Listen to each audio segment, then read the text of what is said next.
Yeah. Ladies and gentlemen, niggas and crackers, guys, gals, and non-binary pals, hot girls and city boys, saints and ain'ts, and all our Harlem family, welcome to your very own podcast.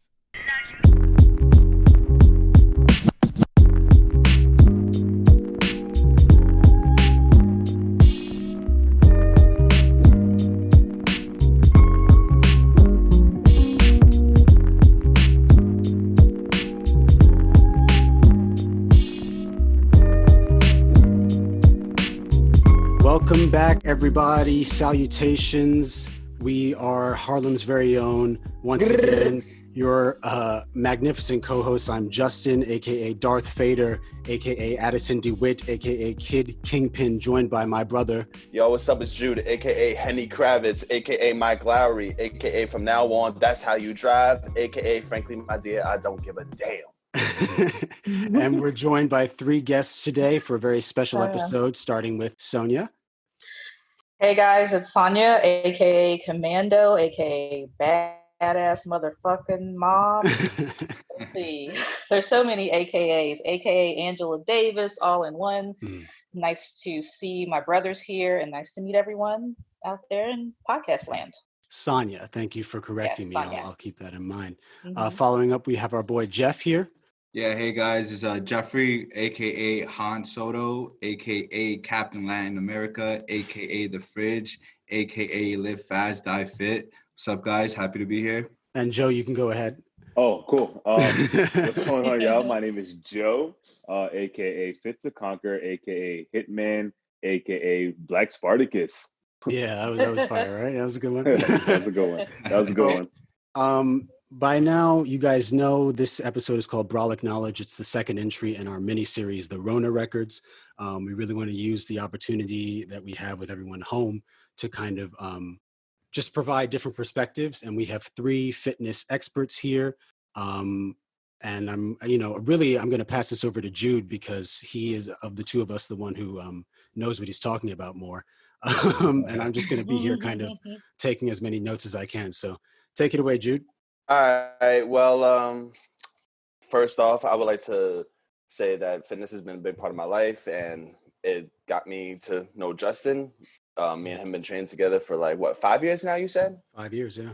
And also Jeffrey, and it's gotten me able to meet a whole amazing group of people such as Sonja and meeting Joseph through Justin. So it's been a real big part of my life as of the last maybe 10 years. But with all that's going on with COVID, things are changing when it comes to fitness. I know you guys are having remote clients and remote classes, but something I wanted to ask is because I see fitness as as a preventative measure in healthcare.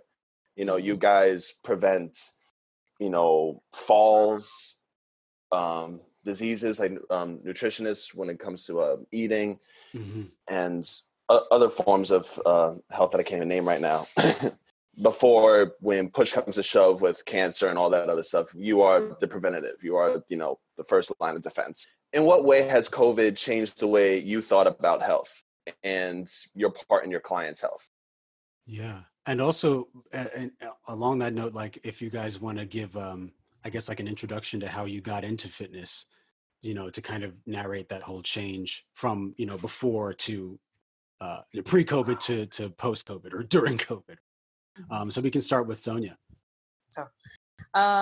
Well, just I guess a short history on how I got into fitness. I started working out, I guess, sort of kind of in junior high. I'm literally old enough to be all y'all's mom. So, so going forward, once I got into college is when I really started to work out. And I have two brothers who are 3 years older, 3 years younger. They're both athletes. I was not an athlete, although I'm very athletic, but I never competed in any sports until I got much older. And so I used fitness as a way to help me not really overcome depression, but to more so help me manage it. And it helped, and I loved it. So I said, this thing truly does work. So I'm going to keep going and keep doing it. Now, granted, later I I got married very, very young. But kind of at the end of my college, before I finished college and had kids. And so, things happened. My ex-husband worked out a lot. So we worked out a lot together. So that was good. And then eventually I was trying to figure out what I wanted to do in fitness. And I thought, oh, well, maybe I want to be a personal trainer because I'm also a social worker by trade, which I also love. Okay. And as Sagittarius, you like a hell of a lot of things, like a lot. So we can't be boxed in. So I ended up finding Pilates from another Black woman. And I thought to myself, well, why doesn't the Black community know about this? It's great. And so I decided to get certified. And also at the same time, I was also acting and singing and all that stuff because I also do musical theater and all that kind of stuff. I'm a trained classical singer as well. A lot of people don't know that about me. Yeah, but I didn't know that. Does Quincy know? Yes, he knows about that. Yeah, he knows everything about me. Quincy, Q France, our brother in bars. Oh yeah, that's my partner in crime. I'll kill somebody over him. But yeah, I mean, that's kind of how I got started. And I mean, I've been teaching for about 13 years and full time, I've probably been teaching for about 8 of those. Nice. In regards to how COVID has changed my thinking on health, particularly for my Black community. And if you guys have looked through my Instagram at all, you'll notice that my focus is primarily on the Black community, although white people pay my bills. My focus primarily is on the Black community. And so what I have seen is that I've had a bigger focus on health for my community, because if you look at the news, the people who are dying the most are folks in our community, in our Black community, in our brown community, because we are all the essential workers. In our communities, there's less, it's food deserts, all kinds of things. We don't get the best healthcare or the best hospitals. So you're going to see more Black and brown clients, I mean, not clients, but people dying from COVID. We don't have access to, medical care and things like that. So I've made it a mission, even previously before that, to serve my Black community as much as possible, which that might mean even doing like free classes for people. And most of the time, they'll still like pay anyway, but, I offer free classes to Black people specifically. And, hopefully I'll have another one for Black men and stuff like that. But I just feel like as fitness professionals in particularly, especially for all of us, because we're all Black and brown, that it's important that we don't leave our communities behind, especially during this time, that we put more emphasis on our communities, because nobody's going to save our communities but us, because they don't really give a shit, to be honest. They don't give a goddamn. But we have to give a damn about our communities, because they're not going to come and save us. And even if that means, they pay our bills, which is fine, pay my bills, but I'm not going to let my community suffer, especially during this time. So that's kind of like what this whole thing has triggered for me, and how my mindset has kind of changed about the importance of health. And I also have a mom who just recently turned 75, who lives in Texas. And, she works for a cardiologist office, and, she and my brother live in a small town. And I mean, they're still going to work, because they're essential workers. And so I worry about them. My older brother's, he's 54. And then my mom's 75. I mean, it's scary. And although the cases are smaller in the small town, it's still large, so I worry about them too.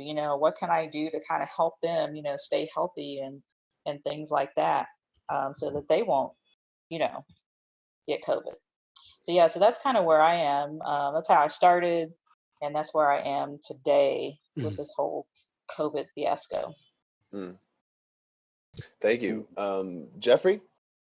Yeah, so with my experience, it came from a different route. It came more like from, trying to get a better understanding of what I wanted as far as just like my image with people, right? So like, I'm pretty sure most of us have gone through this where, high school's coming up, you're trying to like get the flyest gear. I mean, you're trying to like have this image, right? And so trying to get the shorties, yeah. Yeah, exactly. Right? Now look good. So, I went through this phase where I would, cop like Supreme, Billionaires Boys Club ice cream back in like 2008 when it wasn't too much hype, but there was still some hype. And I realized like, yes, I spent the money on the clothes. I felt great, but I didn't really like how I looked in the clothes. And so that's when I realized I'm like, I can spend thousands of dollars on, whatever gear I want. But if I don't have the right look when I'm wearing it, then that's, my concern. And so that's really what started it. Because then from there, I started to take fitness a little bit more seriously in the sense of, well, what exactly goes into building muscle? Is it, how many times I go? Is it what I eat? Is it how much I sleep? And then through my experience and just trial and error, obviously the answer is all of them, right? I think that one of the biggest things I learned that allowed me to get to the point where I was at is that the body is so complex, right? And our human behavior is so complex, and what motivates us, what doesn't motivate us. And, if you understand that there is no real simple answer to get you from point A to point B, then that's what allows you to understand fitness more on a lifestyle point of view.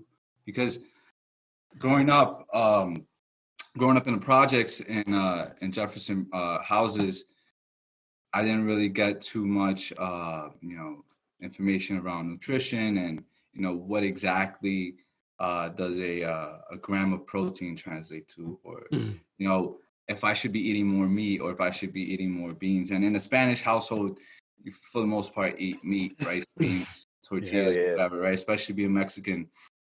And, just wanted to get a better understanding of that. And so that led me to get certified through NASM. NASM is a great, I think, certification to kind of lay the foundation.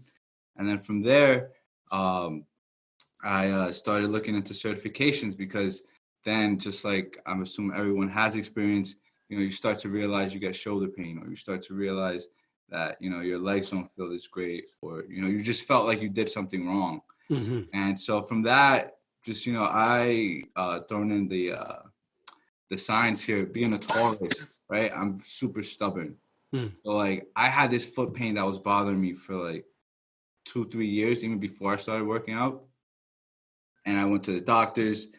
They ended up giving me these shoe fillers so that my foot could, be better positioned. But to me, I wanted to know why. I wanted to know why my foot got in that position. What did I do, or what happened to me that caused me to get there? And that was super frustrating, because the doctors really wouldn't give me an answer, because then obviously they don't know my lifestyle. They don't know what I've been doing. And so that caused me to, look into certifications. And the one I came up or I found was stick mobility. Now, stick mobility is a certification based on using leverage, using the sticks as leverage and irradiation, contraction of the muscles, isometric contractions. And so once I was exposed to that world of understanding like how we train our body really dictates how our body will react to stress during like athletic movement or sparring and stuff like that. That was like the biggest insight that I've gained. And from there, now dealing with the COVID, pandemic, I started to realize that because we're sitting and we're home a lot more, or at least for the most part, everyone is looking at sitting as an exercise. We all talk about like squats and stuff like that, but nobody really looks at sitting as an exercise. And what I mean by that is that the more we sit, the more the body becomes efficient at sitting, right? And so what I mean by that is, if I, like all of us here, right, we do remote teaching. And I know for the most part, I spend at least half of the session sitting because of I'm coaching them. I'm coaching clients and stuff like that. And so I'll get up and I'll realize my hips are tight. And I realize just my body reacting to me sitting more often. And so that's where the light bulb went off in my head. I'm like, great, I'm doing something for, my client to help them feel better in the moment. But what's happening, the rest of the 23 hours? And what plan can I give them to, make them more efficient at maintaining their mobility? Mm-hmm. So that's really been my key focus with remote training during the pandemic, is just really getting people to understand that what you do to your body, whether you think it's something trivial or not, has an effect. And, as we get the reps in, just like you would in a squat, your body's just going to get better and better, and it's going to adapt. So I think that's really what I think has been helping my clients get a better understanding of how to deal with being closed indoors, right? Some people obviously follow the rules more than others, but I think that's really been the main theme for the training. Fantastic. And Joseph? Can you repeat the question for me? Okay, yeah, no, I got you. So, I got you. No, it's great. So introduce how you got into fitness, how you got started, all that. And then what I wanted to ask was, in what way has COVID changed the way you thought about health and your part in your client's health? Okay. So the way I got into fitness was about 3 years ago now. I got started actually so I was a part of a youth group for a church, and I was super close with my youth group pastor, and we decided to go to the gym together. But previously, before that, I was struggling with family issues when it came to my parents' divorce. I was struggling with it for years, I think throughout high school and junior high, because we moved out of my dad's place in the Bronx when I was 14. So the closer I got to being 21 years old, that's when I was like, you know what, like I need to make a change. I need to make a difference. I need to feel more like the man of the household. Not saying that my dad wasn't there, because he's still an active father. He's still, great. I still see him. We're on a good, like level playing field. And he's great with my mom as well. My mom did remarry, and he has his relationship with his girlfriend. But yeah, I just wanted to feel. I wanted to feel like the man of the house, because there was no man in the house at the time. Yeah. Is it just you, like you and your mom, or so sister? Currently, so it was me, my mom, and my little sister. Okay. Gotcha. So I wanted to feel like the man of the house. I wanted a change. I wanted a difference. So I was like, you know what? I think I want to get into more fitness, because I was already athletic. I was playing baseball and basketball in high school. My dad wasn't obviously able to come because of distance and the times of the games, and he worked. So I joined the youth group, met a lot of amazing people that I'm still connecting with today. But my youth pastor was like, hey, like I'm into fitness as well. I used to be athletic.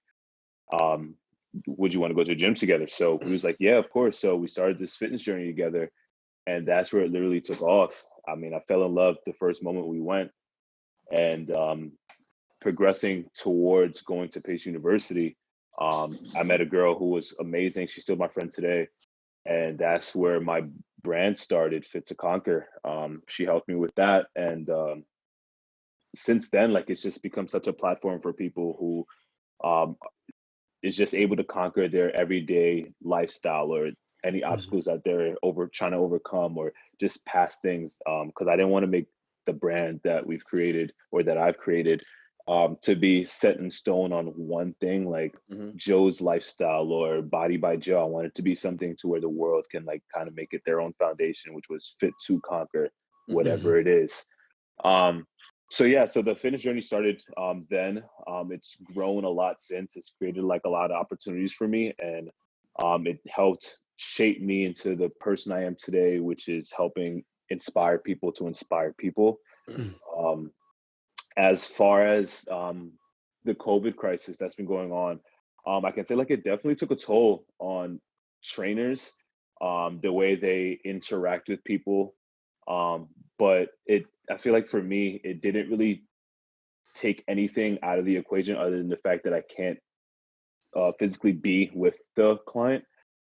Like for instance, like on Zoom, I would, just be with the client and kind of train them through whatever it is. And it kind of made it feel more intimate because like, it's like we're video chatting now, you know what I'm saying? Instead of being around 100 other people and then it's me and them. Right. Now it's like more intimate, which is amazing. So for me, like it hasn't really changed. If anything, it made us feel more connected as not just trainer and client, but more as friends, and me having a leverage in helping them become better. That's great. Have either of you two, Jeffrey or Sonja, felt the same intimacy that Joseph has felt?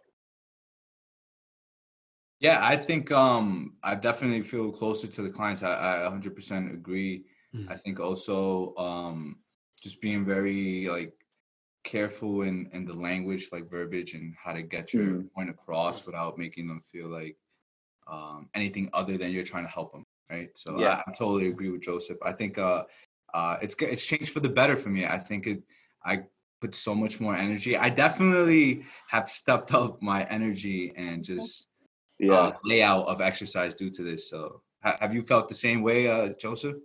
Yeah, no, 100%. It kind of put trainers like us in a new like horizon, like a new like I feel like like now like we've leveled up because now we have not only like physical interactions where our communication skills are great, but now like we're shaping into a more virtual reaction output to where we're watching what we say and we're making them feel that they're not alone, even though we're training through the computer. You know what I'm saying? They're still getting the motivation. They're still getting the energy to like keep pushing. They're still getting the form corrections and stuff like that. So if anything, kind of just leveled up where I was from, if that makes sense. Mm-hmm. You feel the same way, Sonja? Yeah, I mean, I certainly haven't changed my teaching style much, other than the fact that I'm also a very hands-on teacher, and so I've had to like pivot, because now there's nothing you can't go over and you can't adjust someone. You have to like think up as many, verbal cues as possible. Right. But connecting with my clients, I think for me, my classes are only about 8 people, so versus like what Joseph, he has much larger classes, so it's it might be a little bit more difficult. And I'm not sure if you teach classes at all, Jeffrey, or no, I mainly stick to like one-on-one. So okay. So you can feel so you have a little bit more deeper connection to your clients, and I'm sure you probably do, Joe, if you have like personal training clients, So I, with my classes, I've created like this community for them, and so I've translated that community from in person to virtual, and so I pretty much tell them like I'm the same motherfucker that I was in class. That's how I talk to them. 100%. I literally talk to ain't nothing changed. Yeah, these are 60, 70, 80-year-old white people that I talk to just like that. I say I'm the same motherfucker who was in class, doing the same shit, same, different day, and they just laugh it off. And they're like, oh, she's the same.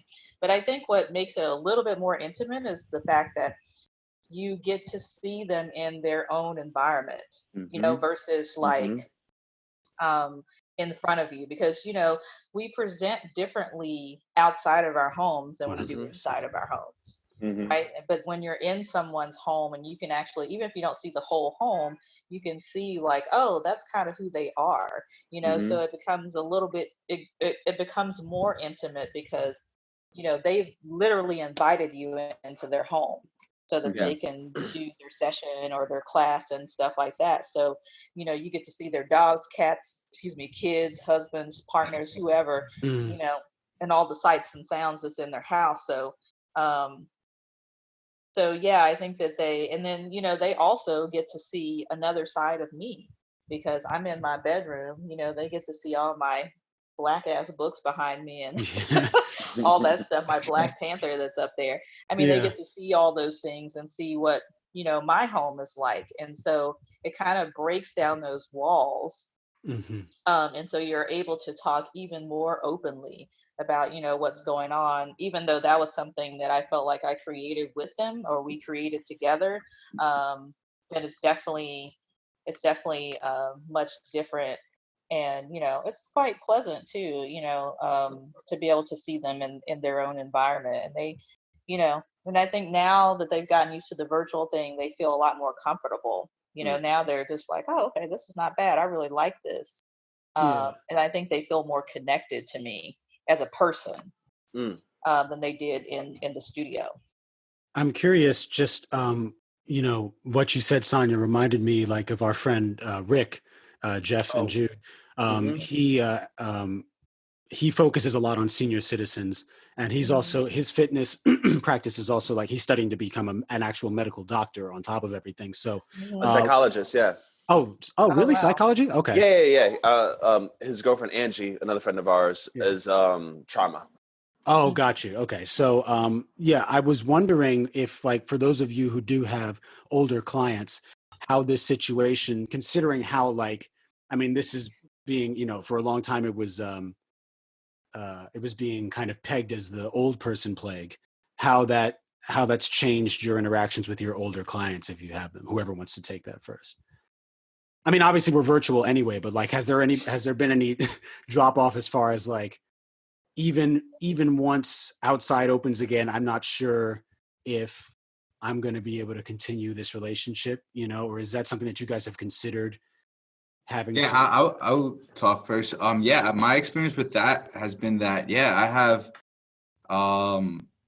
5 clients that have explicitly said, hey, listen, I want to maintain this moving forward. I don't know how things are going to go when they, when gyms open up or whatever, but he just doesn't, he and a few clients just don't want to deal with that rush of people going back. Yes. I mean, right now, I know there's probably hundreds of meetings on how to go about reopening gyms and how to limit, classes to a certain amount of people, and, all these things that are just changing. And the majority of my clients just don't want to deal with it. I mean, I had one guy that purchased the power block dumbbells, which are like $500, and he purchased that with the idea of not going back to the gym for the foreseeable future. Yeah. So, I think and I think it's the best choice. I think we are, some of us are being more exposed to the outside environment than others.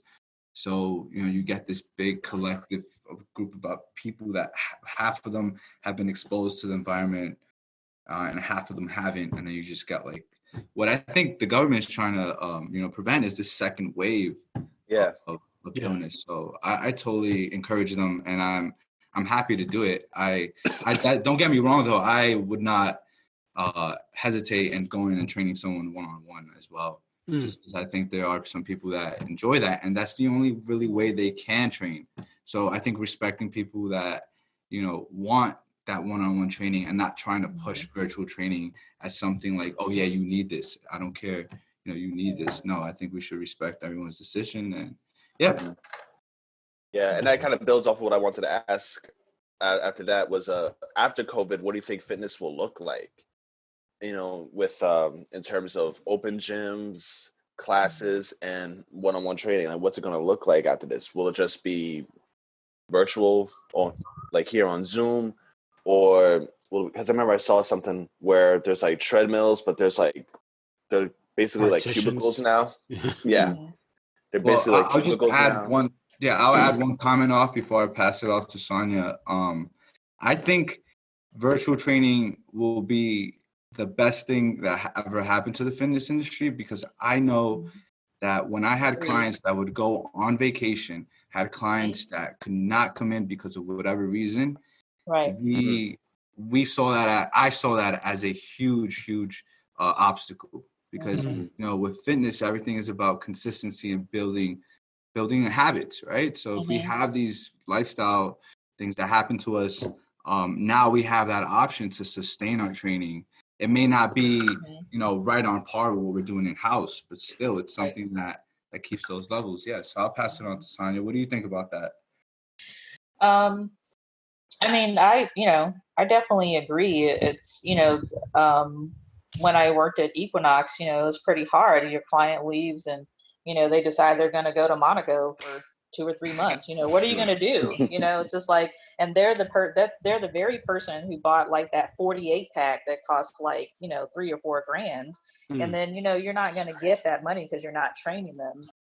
But, yeah, I mean, I certainly agree that, I agree with you, Jeffrey, in that, training virtually it's the best thing that's happened to us. We can manage our own schedule, and things like that. It's not so bad like having to, I mean, you're literally rolling out of your bed, throw on something, open up your computer, boom, and you're ready to go or whatever. And most of the time, you don't have to do anything. You just have to coach them through it. Sometimes you might have to like demonstrate or something like that, but you can't be demonstrating for like 6 and 7 hours a day. So yeah, I think it's definitely going to be different.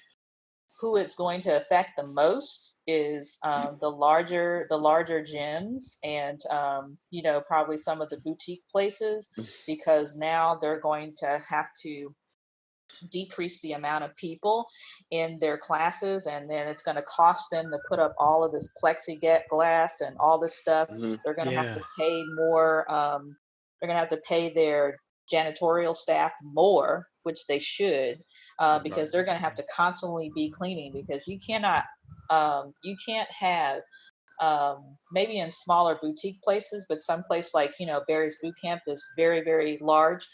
You cannot have the staff cleaning up after all these people, and even having the people clean up after themselves, because everybody don't clean the way your mama taught you. Certainly not. Nope. And we all have those moms, right? And so everybody don't clean like us or our mom, and so they're going to have to start paying those folks more, which they should. And yeah, I mean, I think that they're probably going to lose a good majority of their clients. And, we're going to find ourselves as instructors and trainers, kind of taking on that influx of clients because they don't want to go back. They're afraid. And, doubling back to the, older clients, granted, the clients that I work with at the Pilates studio, most of them are, they are older and they're in that age range where they are more susceptible to COVID.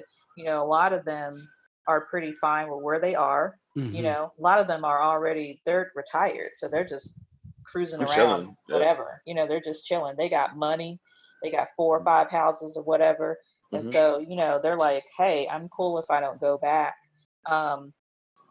Those are my class clients, but like my clients who do one-on-ones with me, I think that may not be an issue necessarily, because with our studio, we'll probably just have fewer people in the studio. And we have all of our studios are very, very large. So we have space to be able to do that, but it is going to cost them, a lot. I mean, I think, again, like Jeffrey said, we're going to end up with the larger stick. When, whereas before we weren't ending up with the larger stick, like the boutique place, the gym, whatever, the studio, like they were getting, 70%, sometimes 80%, depending on who you're working for, whereas now our clients are like, fuck them, I'm not going there. I'm just going, like, what time are we showing up? Where do I send my check? And I'm good. You know what I'm saying? And I think that's what's going to happen. 2 quick points, Sonja, before I throw it to Joe for Jude's question, is when you said boutique gyms, I thought of a friend of mine who works at Peloton or for Peloton.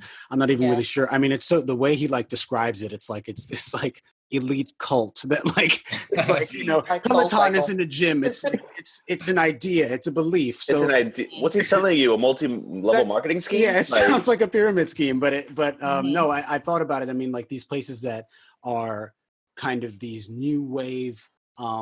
They're almost they're clubs, really. They're like membership clubs. I mean, even Jeff, you work at Equinox, which is in itself in like the upper echelon of obviously fitness gyms.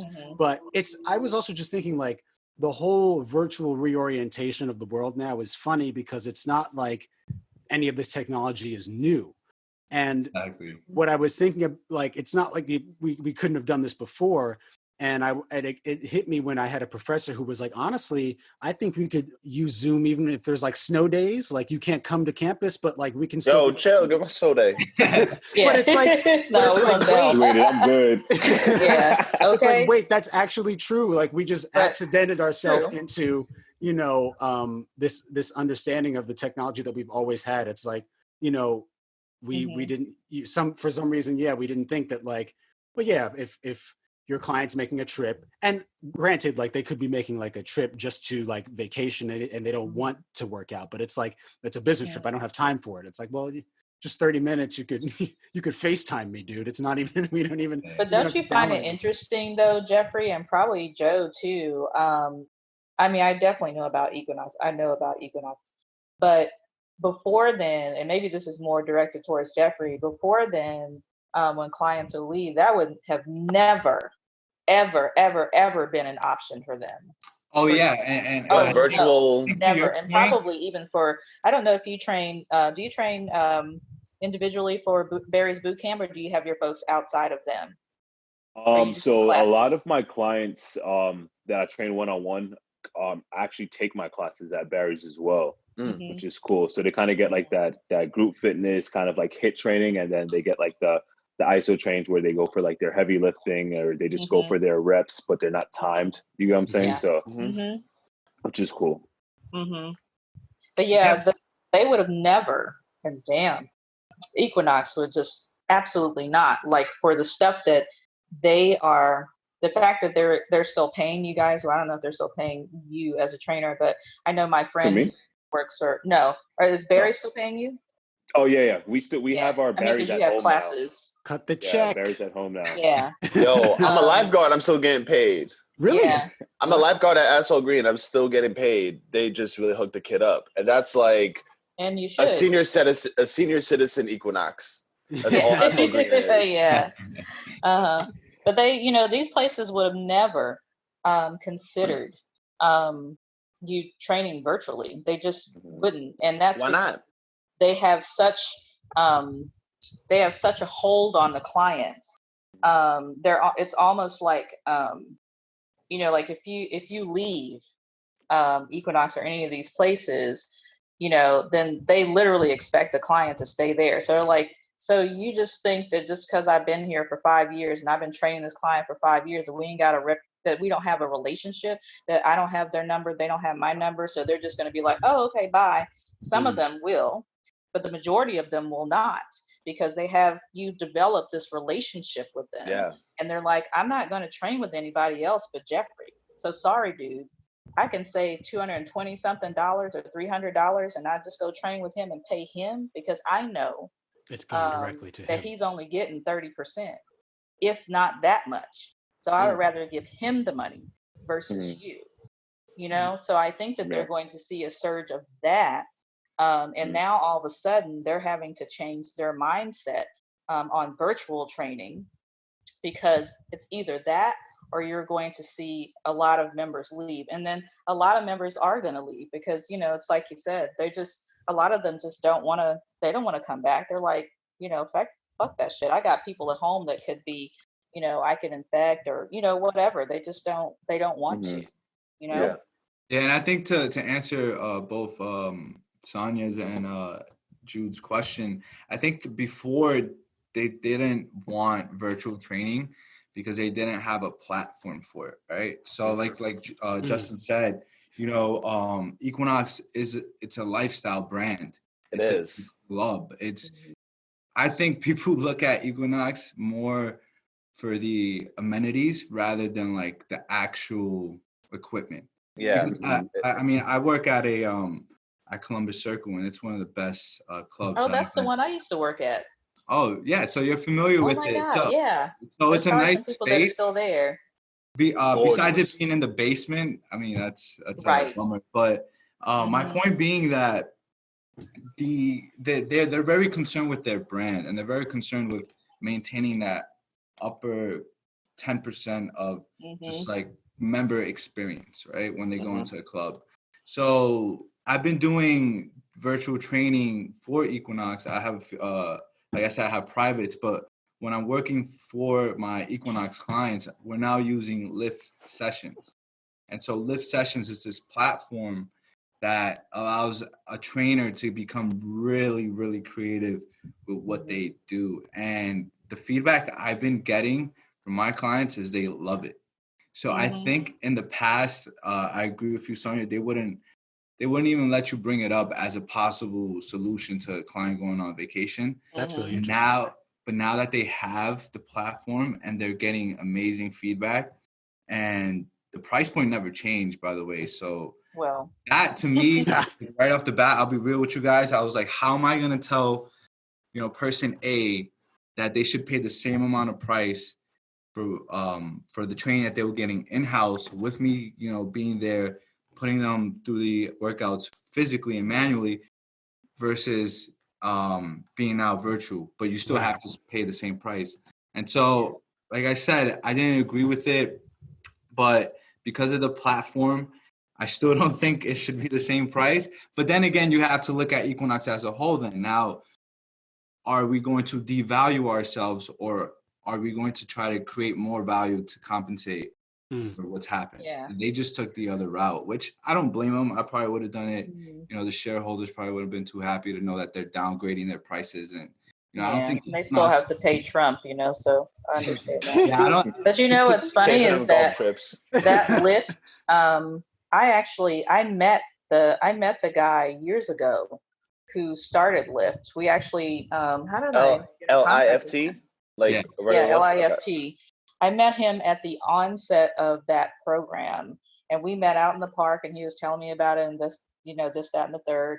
And at that time, he had not presented it to Equinox, but he was thinking about it, and I was like, okay, good luck.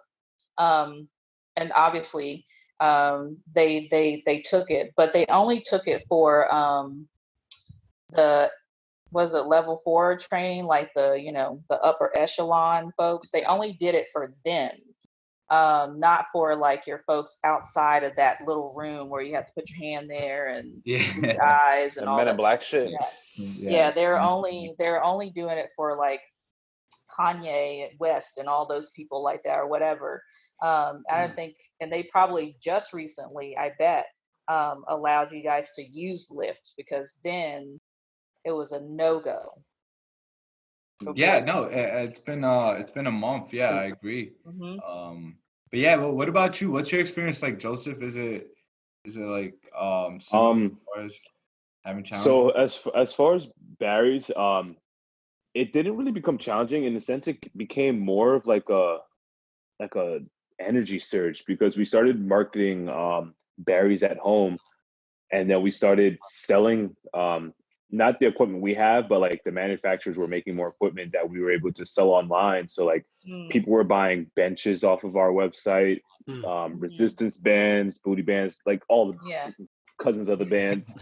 At one point we sold dumbbells as well, and those sold out within the day, like literally wiped out. And I, as a trainer, like I didn't even get any, which was the crazy thing. I'm not saying that's a bad thing, but it's showing you like how fast like the clients just took the dumbbells.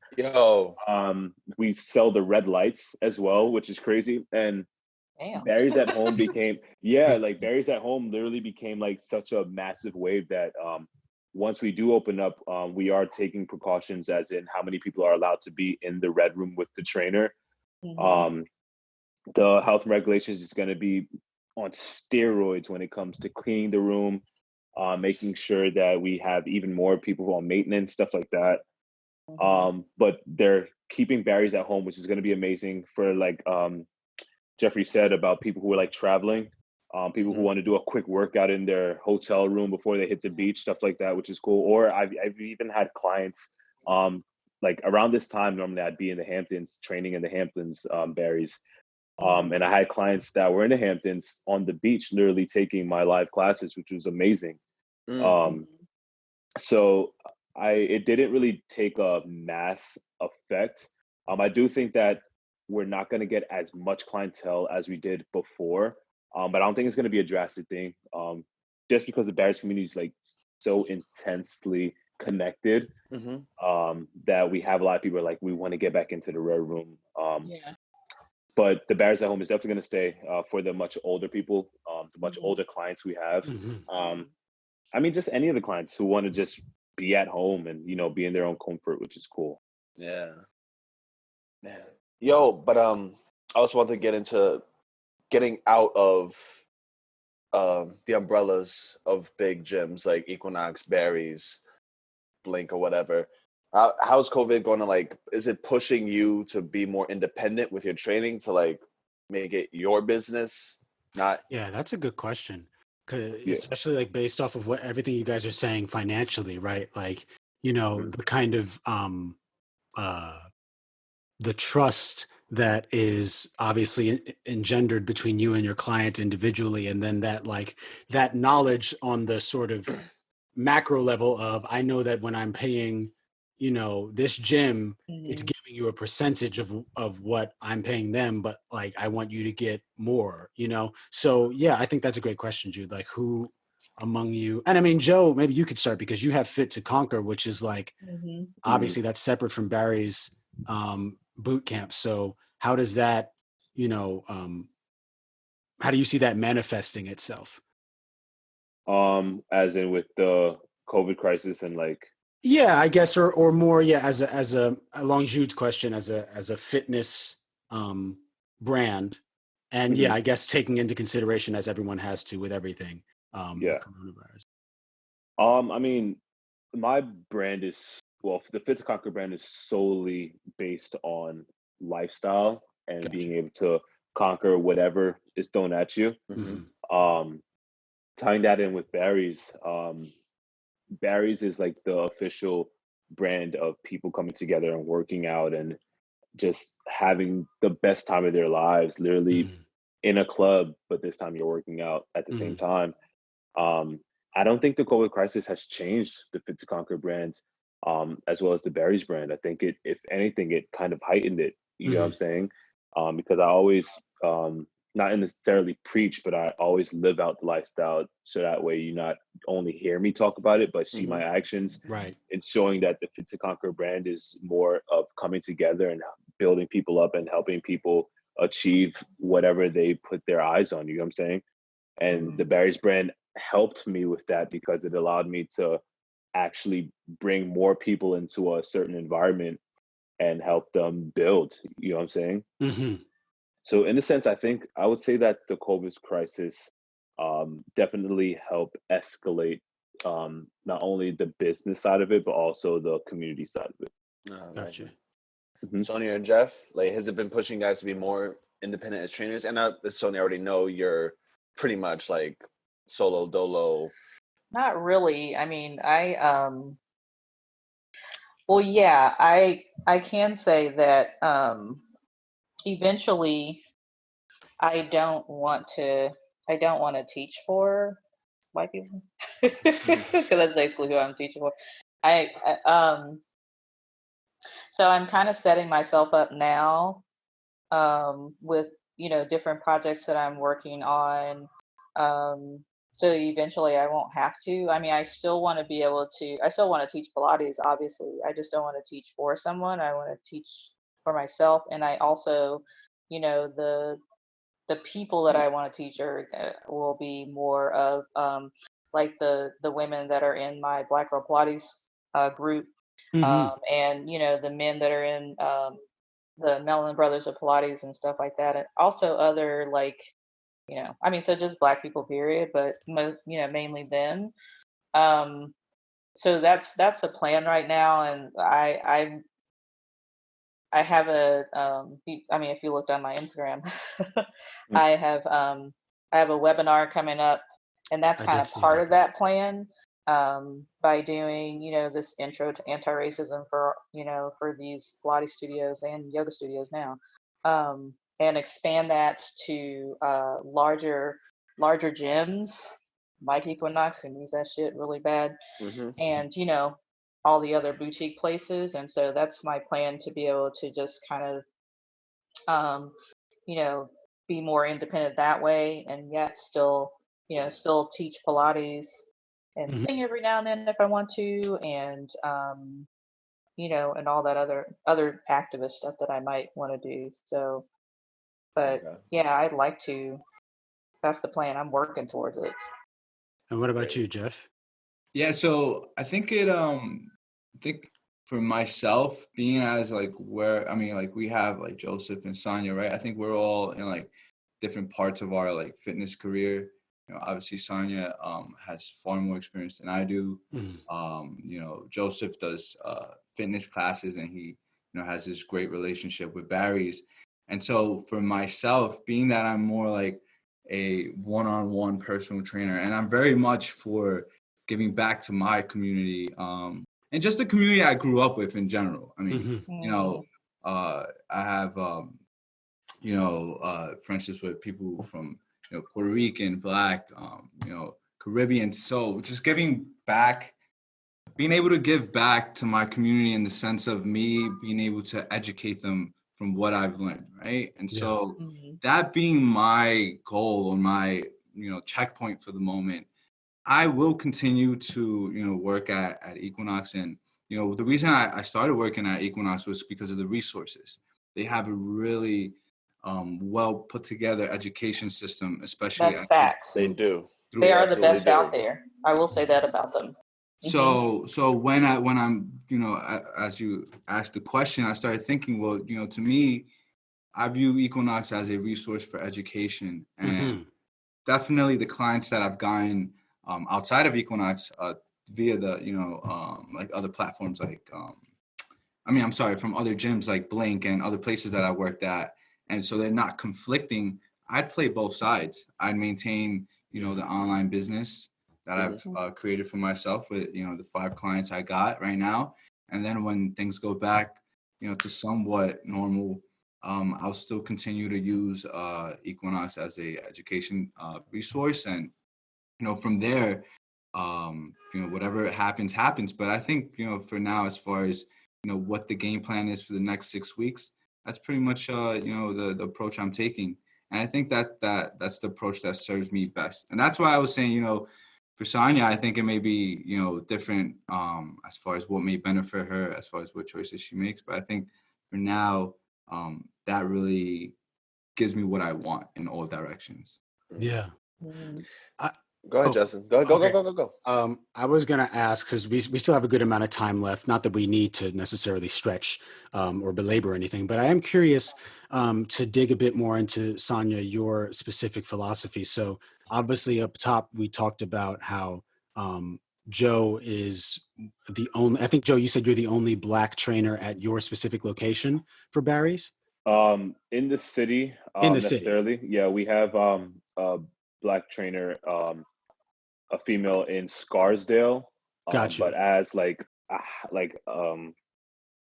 yeah, in the city. In the city. Like Okay. NYC. Right. Yeah. So that's a pretty like startling, you know, statistic. And I'm not, you know, I mean, I don't want to turn anybody anti anything. Again, I wake up, I play PS4, I go back to sleep. Like, I'm not the person to ask about advice on which gym to go to. But I am, with that in mind, I wanted to kind of, you know, Sonja, I think you're the only person I can really, I should say, you're the only person I can see consistently talking about racism or race difference in the fitness world. And that wasn't really a sphere that I had thought about before. Medically, you know, I was listening to 1619, which is, I don't know, it's like, I don't want to. I haven't listened to that, but I definitely want to. Yeah, 1619 is another podcast. It's based off of this New York Times article that was written about basically the development of Black American life after slavery. Well, not at the beginning of slavery and then through it, and the Jim Crow era and everything that was kind of set up and stacked against people of color in this country. And one of those points is, you know, the medical field is very inherently racist and bigoted against Black people. Yeah. But I was, just to get to the question, Sonja, is like, what are some ways, and I guess specifically about Black women, that you see they're disadvantaged in fitness? And is it their access to it, their knowledge about it? Is their access to it as trainers and as people who want to become fit? Like, how does that philosophy, how did that start for you? Because, you know, you are the Angela Davis of fitness. So. Yeah. I mean, I do have a friend of mine, you guys can follow her, named Chrissy King, Mhm. and she does also talk about the same thing, I think, but our subjects are different. So she's a little bit more broader. She talks about body positivity, also Got you. racism, all kinds of things like that. Whereas mine is more honed in on how it affects the Black community in fitness and stuff like that. And I mean, as you notice, I mean, except for probably berries, um, definitely at Equinox, the majority of your trainers, most of your trainers are going to be Black or brown. They're going to look like us, pretty Yeah, much. The I majority of noticed them. it when I went there Yeah, once. and for sure, the janitorial staff, although this not necessarily has much to do with fitness, but it kind of does because they clean up after us. Mm, They all are not white folks. That's for damn sure. mm. Okay, so a lot of them are, they're immigrants and stuff like that, in some sort of way. Um, but as far as like for Black women, um, we we get to a certain level, and then things stop. What I have noticed with Equinox, after I left, is that they have promoted several um, Black managers to like group fitness manager, regional manager, and all this stuff like that. And that's happened in the last few years. But certainly when I was there, that shit was not happening. Mm. Um, and I don't know if it's just, I can't say if it was just that we didn't want to, or maybe we did and we just weren't given the opportunity. I think it's more of not given the opportunity, because I did see a lot of my coworkers who did try to get management positions, and these are Black people, and brown people too, and they didn't get them. But such and such from who just got out of college is coming to manage me. Right. Yeah. It's just like, what? It makes no sense. And so when you look at the the fitness conferences that some of you go to, what's the one that what's his name? There's one called per, Perform Better, One better. conference. If you look at the speakers, every year it's the same motherfuckers, and none of them look like us. None of them. None of them Right. look like us. Yeah. Um, and so, like, what's that about? Okay, so there's not, you don't know anybody out there who has the same expertise or even better than you. Mm. Yeah, there are. I actually just happen to know a hell of a lot of those people from Equinox. And again, as much as I think Equinox is a piece of shit most of the time, but their trainers are the best, and they do train them well. So if you want to find some good folks, they're there pretty much, because they give them education just the best, hands down. But with conferences, even management within the gyms and even the boutiques too, and they just as bad. You don't see us at the top. And here's the thing that we have to realize, though, that even if they put us at the top or somewhere at the top, there is still a system that we have to function under. Of course. And that system is not a system that includes us at all. So we have to, wherever we are underneath that system, we have to work within that system, and we have to do what that system tells us to do, which AKA is systemic racism or institutional racism. That's basically what it is. So they give us what they think we want up until a certain point, but they still are going to control everything outside of the gym and inside the gym, because they still have the system in place. And at the very, very top of this system, or part of the system, is there's nobody still that looks like any of us at the very, very top. Maybe for regional, I think not the regional people, the national PT person is a black man, I think, and he's been around for thousands of years. Yeah, literally, I can't remember what his name is. Morgan But Freeman? Yeah, probably. yeah. I mean, he's literally been around since Equinox, I think, it opened. And Equinox have been before like, they what, the went 70s public. to 80s? Well, whenever Equinox, so I Like think they were early around 90s. the 80s or something, late 80s, 90s, something like that. Yeah. But you know, you still, even if you give me the smoke screen with, you know, with that, you know, they still have a system that they got to work under, and that system, they still have to function inside that system and do what that system asks them to do. Right, I hear you. That's still what's going to happen. So they could say, you know, for instance, they could, you know, Jeffrey's manager could say, let's say he had a black manager and he's like, I think that he's ready to go on and be a PT. I forget, they have different names there, but he could go on to be a PT manager at one of the other clubs. He's done excellent. His sales are fantastic. His clients love him, all this kind of stuff like that.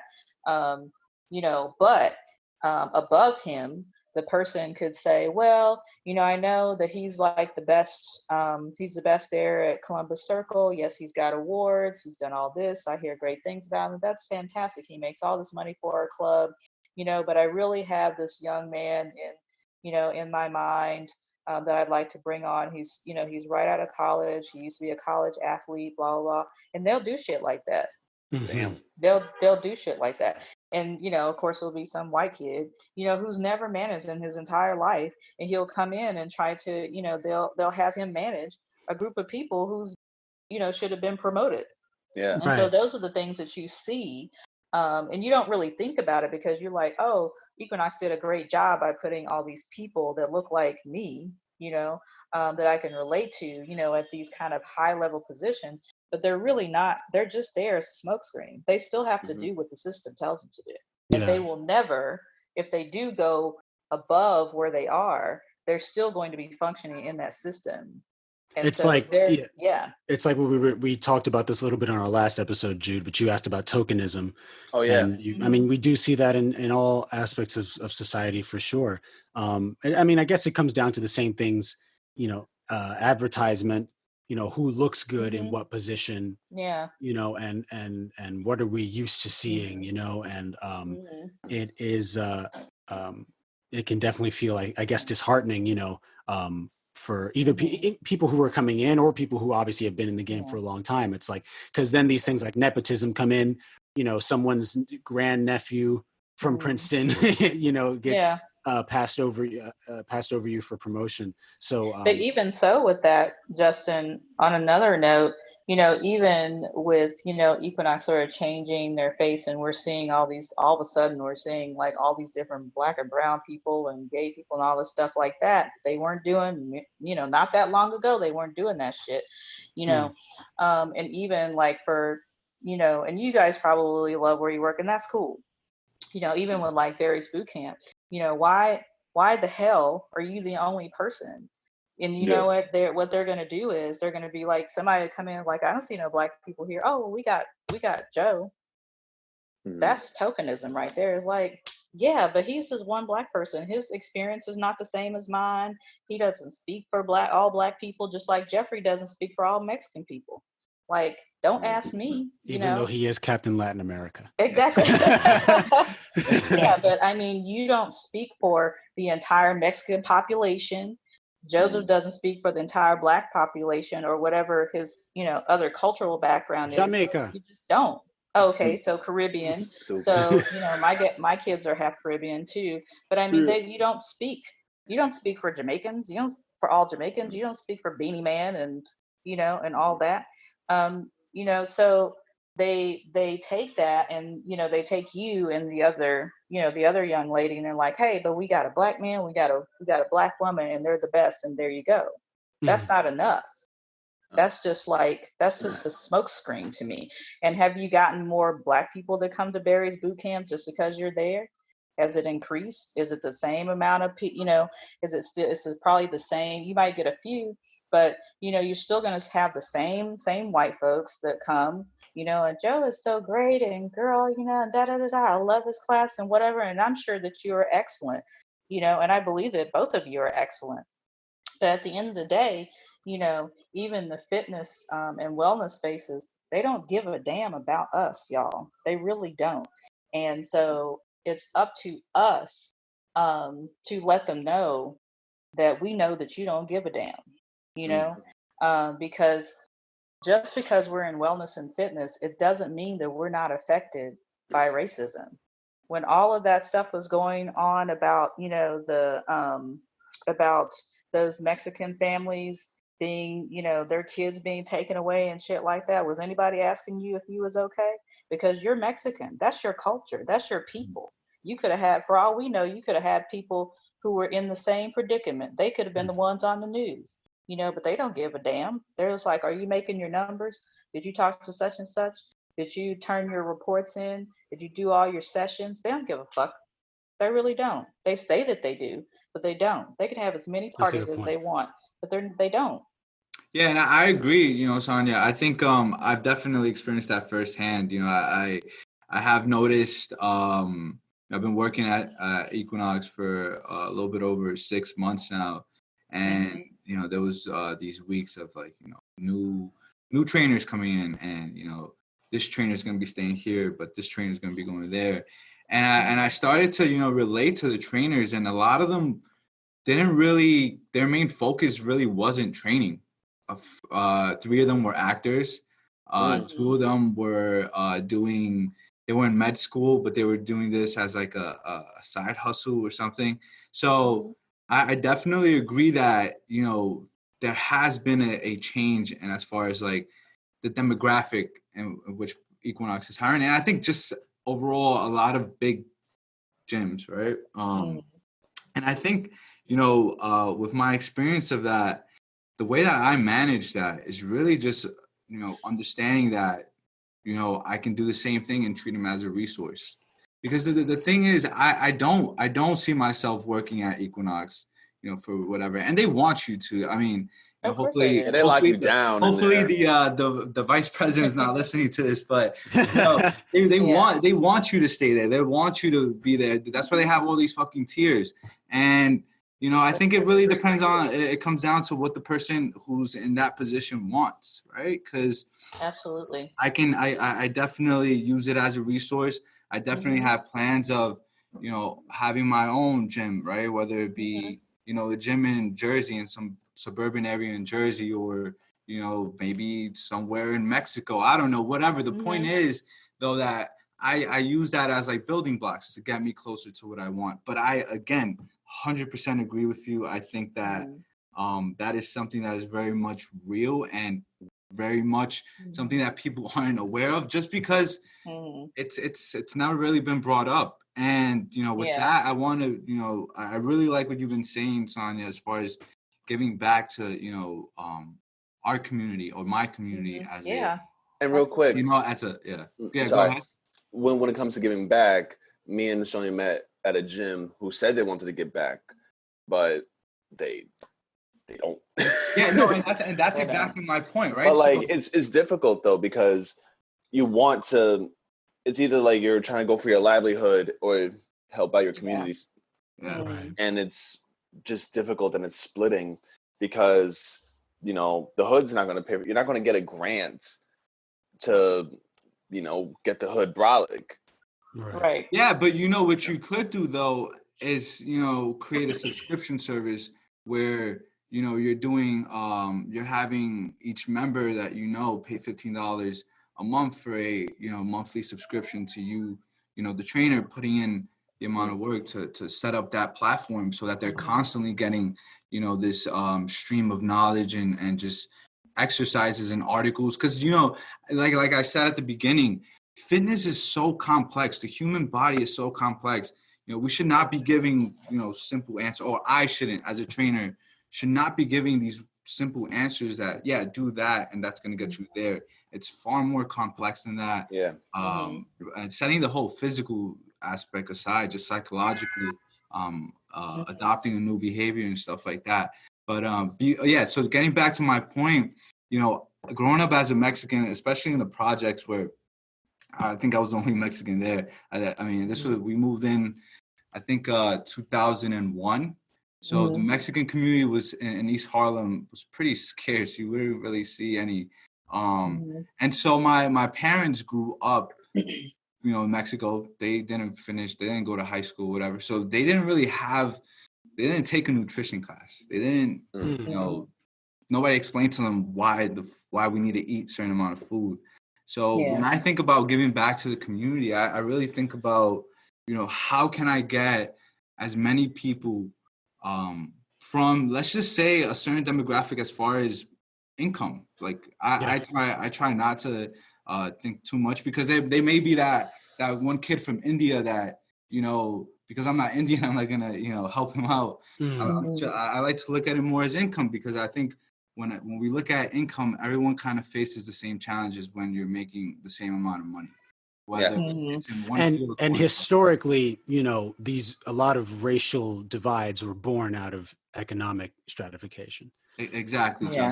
Sort of the first usages of the terms black and white were used to delineate, people who were rich and poor.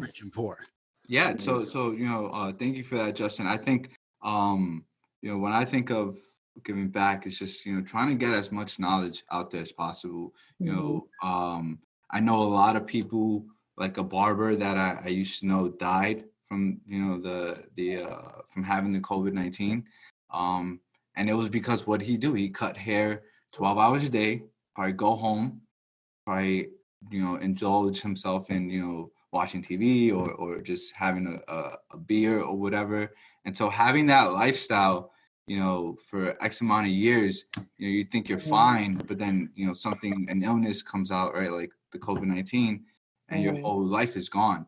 So really just trying to get that idea across to everybody that everything that we do has an effect on the body. Right? So I really enjoyed hearing you talk about that, Sonja, because it very much comes in line with what I try to get across, especially with just people who have no idea where to start.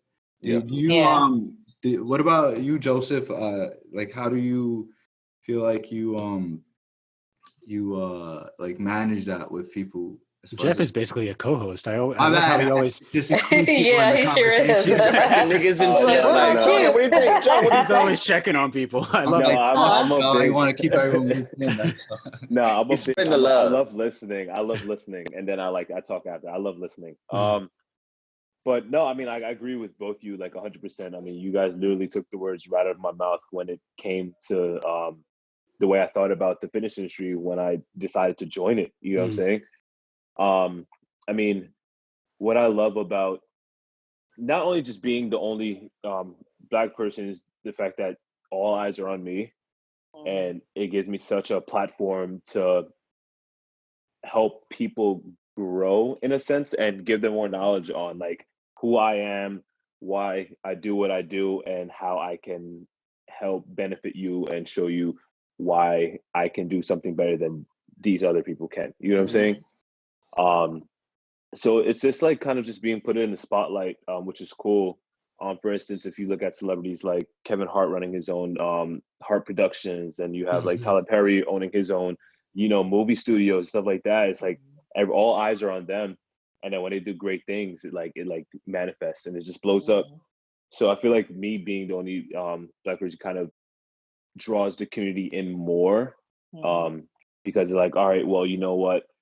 We want to go to him then, and we want to connect with him, and then we're going to bring more people to connect with him, and then it kind of just builds the brand more. But like for what you guys were saying, like I wholeheartedly like agree with exactly what you guys are saying, especially with like the token thing, and especially with the income and how it started. But I also will say this, which I think you said it, Jeffrey. If I were to give you guys any advice at all, in working for like Equinox and Barry's Bootcamp and all these other places, is that, and this is just something that I learned, you have to know going into these really big name places why you're going there. 100%. And you, once you determine why you're going there, you have to go in there like, this is what I'm going to get, and this is what I'm going to take away. And my plan is in X amount of time, a year or 2 years or 3 years, I'm going to get this stuff, and then I'm deuces, because just like you never want them to feel like they're using you, you want to use them. So you let them think that they're using you because they're like, oh, I just got, I got Joseph out here just on, this, that, and the third and whatever. And you're like, okay, thank you. But you know what? You're gonna use their shit. Yeah, Right? like So you're what oh, Jeff was saying. no. Yeah, I'm using you to get what I need. So I'm gonna take your shit and all the shit that I learned from you. And then after a while, I'm gonna deuce it out, and then I'm gonna go out there and I'm gonna be way bigger than what you think that I would have been with you. So yeah, aka Robin Hood. Yeah, for real. And so what you were saying, Jeffrey, was pretty much what I'm saying now, is that you saw Equinox as a resource, not as some place that you're going to be forever. And maybe there will be people who will be there. God bless their soul, but that's fine. That's everybody's choice. We got a free will.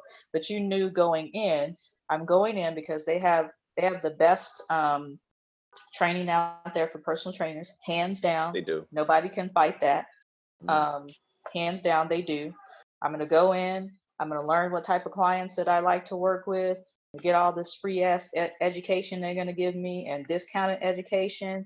And then I'm going to look around and see, okay, well, I think I'm straight now. I got what I needed from them. And then I'm a piece it out. And that's what you do. You let them think you're going to drink the Kool-Aid, but you don't. You pour it out. You take it and you pour it out when they walk away. That's what you do. You use them. Don't let them use you, because they've used many people. And a lot of folks have been injured, emotionally because of that shit. But that's why you have to know why you're going into a place, so you leave with everything. I think that's beautiful advice. To lighten everything up, what have you guys been doing as part of your workout routines to stay brolic throughout, shutdown? Like, have y'all been going outside, going for runs? I ran once on Thursday, and my dumb ass decided to run in these Roshi runs, and my feet were hurt for like a week. I'm just like, hell no. You never want to run in those. Nah, man. I like Shrek. I mean, I can go off that. I mean, I want to say like my fitness regimen kind of switched up because I was big on the heavy lifting. But it didn't change on the effort that I put into my training. I'm still going at it. I'm still getting crazy. We actually, me and my homeboy, Jack, we probably saw walking the camera with no shirt on. But he's in the back now, in the backyard. We just, got a barbell with some plates and whatnot. So we've been lifting pretty heavy back there. But we're also going to be meeting up with one of my other coworkers from Barry's, Sasha, who is from Latin America, which is amazing. We're meeting up with her and her boyfriend at the park, and we're going to do some heavy lifting there as well with some kettlebell work. So as just to tie it all in, other than not being able to do exactly what I did before, which is like the heavy lifting and shit like that, my energy stayed the same. I'm still attacking it. I'm not going to change who I am because I'm quarantined. You get what I'm saying? I'm still going at it, and I'm still helping people achieve the same exact thing. Nothing should change other than the fact that people are inside. Mm-hmm. What do you guys think? Yeah. It's dope, man. I with my experience, I definitely like. Where do you live, Joseph? Do you? I'm actually in Bed-Stuy. I'm right in Bed-Stuy. Oh, okay. Yeah. So like, because I'm more like like East Harlem, I find it really difficult to like be able to go to like the calisthenics park because that's shit. Oh my God. I'm tired of looking at this shit. I'm seeing dudes no shirt on doing muscle-ups without the glove. I'm like, yo, come on, get out of here. It's Vaughn. It's Vaughn out there. It's Vaughn. Shout out to Vaughn. But yeah, so I took a little bit of a different approach. I wanted to try something new out, and I really wanted to take the time to address a lot of mobility issues that I really wouldn't be able to address because I do good procrastination, right? Oh, well, let me write this client's program rather than, to spend 15 minutes on my shoulder working, X and Y. So I've been taking advantage of doing that. I mean, I've been working on like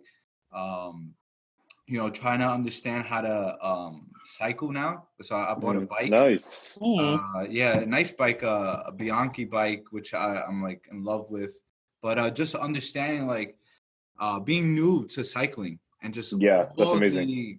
The freaking different training modalities, the way you maintain your pace. I mean, it's like I'm starting all over again with a nice foundation of knowledge, which is what I like. I like to learn. I find.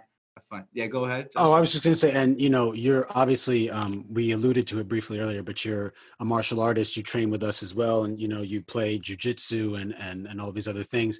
So that is also, we've all been, the three of us, as in Jude, myself, and Jeff, have been dealing with how we keep up that aspect of our training.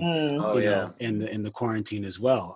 And I mean, I'm about to kidnap my sister and start taking her to Riverbank Park to like hit pads, so to like train her, resume her self-defense training, and also like get myself active. But I mean, Jeff has been invaluable to our dojo, just to oh my God, ramp you up real quick.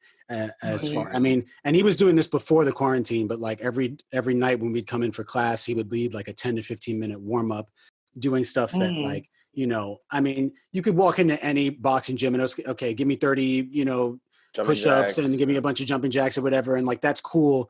But the stuff that Jeff is doing is finely tuned to our bodies, making our bodies better at martial arts. And that's just dope. So I really appreciate you for that, Jeff. And of course, man, anytime. And like I share with you guys at the end of the call, I enjoy teaching. I enjoy sharing what I've learned, because I was that person that didn't know why their shoulder hurts. Or, that's so frustrating, man. I don't think it is, honestly. Dude, I don't think I can ever emphasize how frustrating it is, because you feel helpless. Yeah. It's that lack of knowledge that's really, dude, you feel like you're stuck in this like cycle of pain, and then you get a trainer that tells you, well, strengthen your shoulder, and then you're like, how? Ice it. And then there's studies now, there's studies now that came out that surfaced about how icing does the exact opposite. How it stops the blood from healing the muscles, and it just stops the whole healing process, and it prolongs it. So but going back to the classes, that's something that I very much enjoyed. That was the first time I've ever done like a class where I'm actually following along and doing all the reps. And I'm sure Joseph knows this, like it's hard to be able to say a nice clean sentence while doing everything you're telling your clients to do. So it's been fun.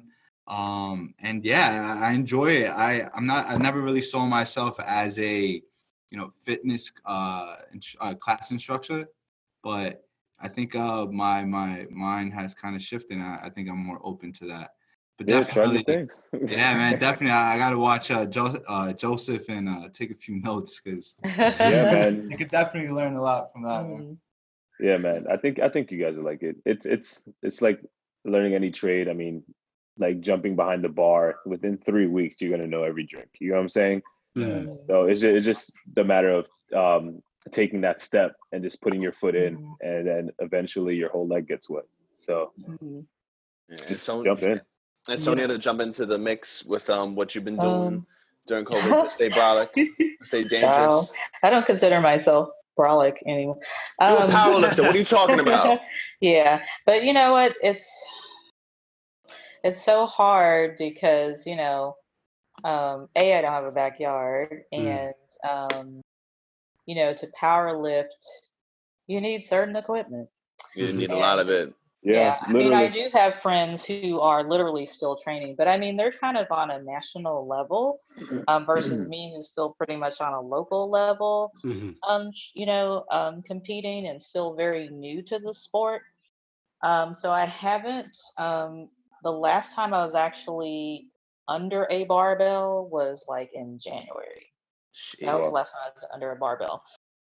So now I'm really doing a lot more Pilates than I ever have done, because powerlifting it's great, but it really does something to your body, because I mean it's a lot of weight. To pulling and pressing and squatting, you Mm-hmm. know, 3, 4, and 5 days a week. You Yeah. know, it's a lot, and I didn't feel it until after I hadn't been training for a while, and I was like, "Whoo, you know," and I How am, did I ever do this? Yeah. yeah, and I mean, I'm like, I am 51 years old, so I mean, the body's different, Mm-hmm. but woo, you know, it definitely.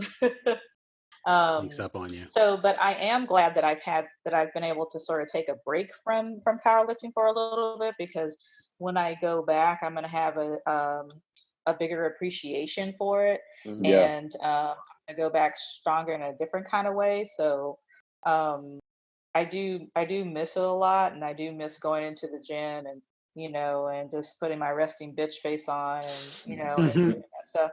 I mean, I do miss it a lot, and I just wonder, am I ever going to get, you know, am I ever going to be able to go back, you know, and Yeah. how am I going to be able to do this? But yeah, I mean, that's pretty much what I've been doing, is just, you know, besides doing 51 burpees the other day, I almost died from. Burpees, push-ups. God, Tired I'll of it. never do that again. Mhm. Well, as is tradition, we have a little bit of a tradition on the show where we ask everyone what their song of the week is. But I think to theme it specifically to this group, what's everyone's favorite workout song? Oh We'll God. use that to, if you can think of one, you can.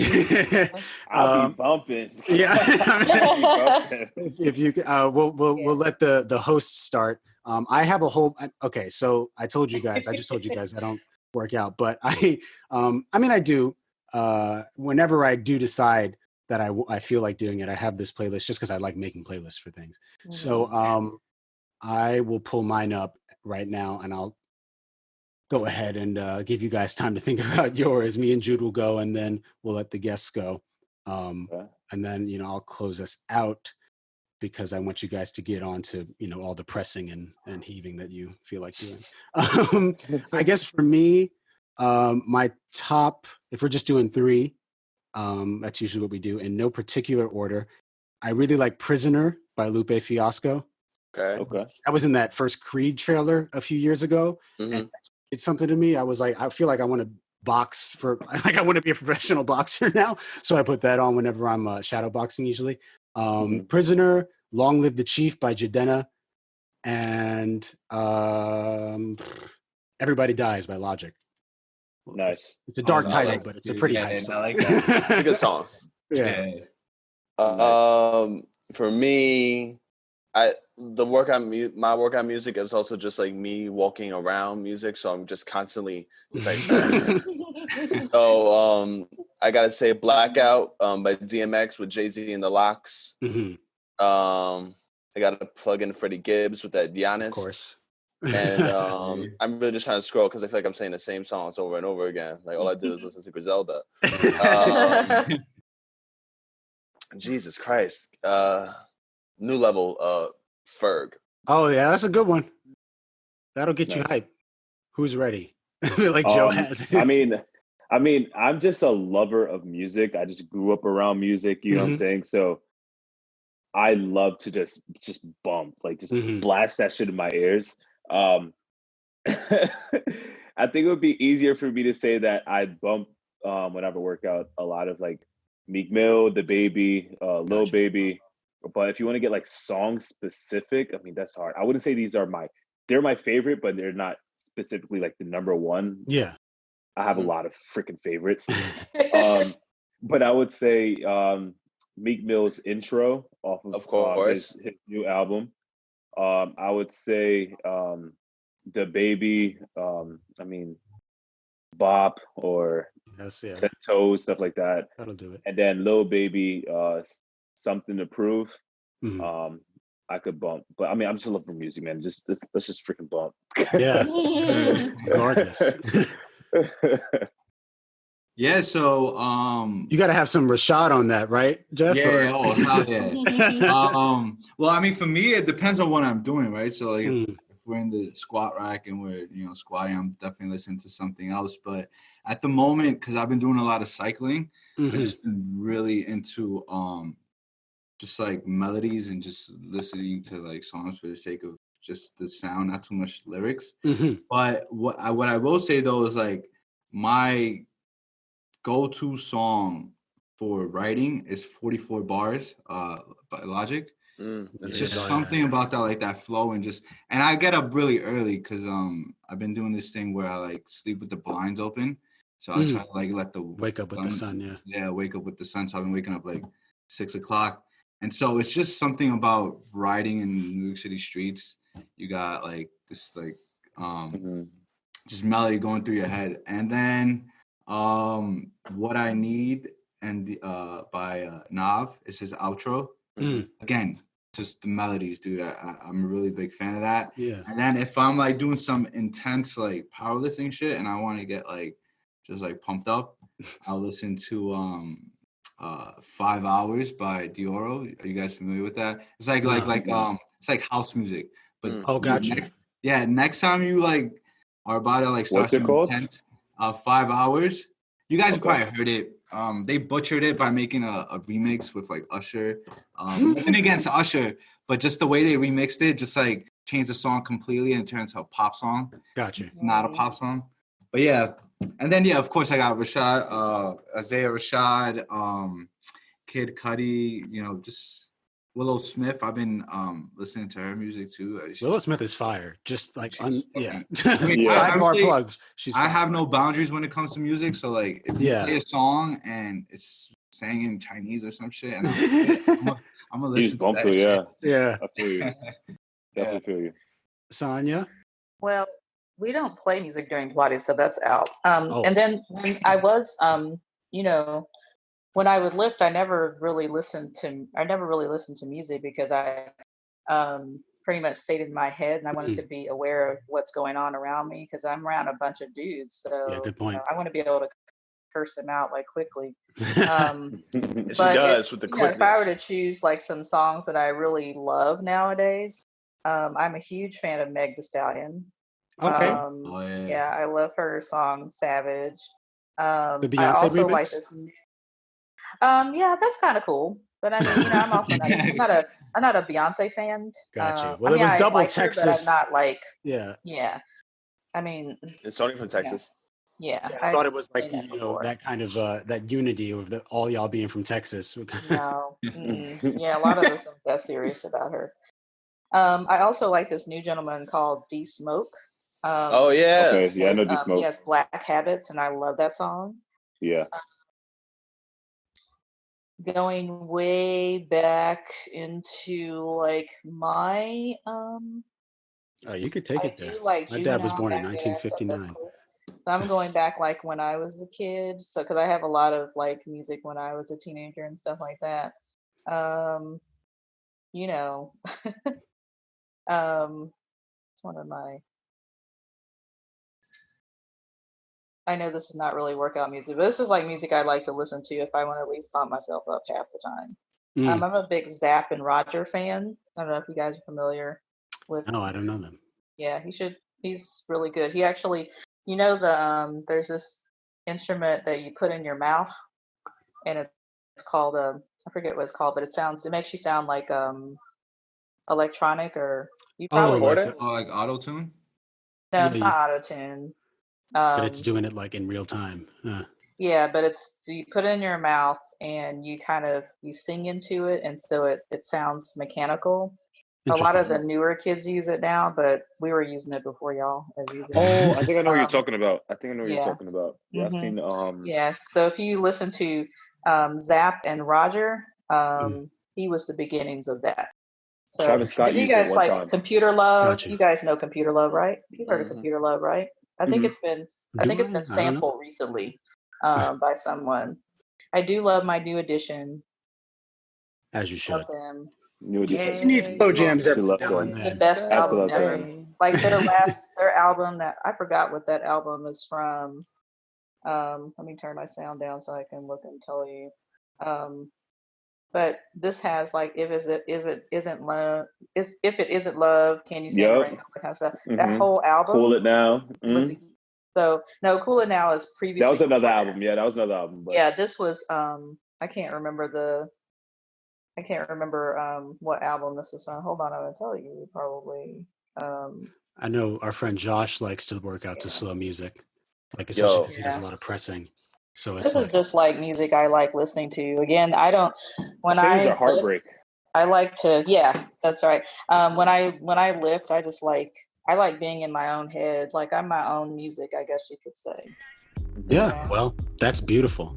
Yeah, and I don't mind listening to like rancheras and like a whole. Yeah, listen, I'll put on the Spanish playlist. I don't care. Yeah. If Jude doesn't have anything else to ask, Wow. All that, yeah. I want to thank our guests for coming on today. And that's going to be a wrap, beloveds. If you want more Uptown Love, you can find our episodes new and old on Spotify, Apple, and YouTube. You guys go enjoy your cheat day foods if you have them. Yeah. As always, we thank you for kicking it with us. Be easy. Peace out. Peace, homie. Peace.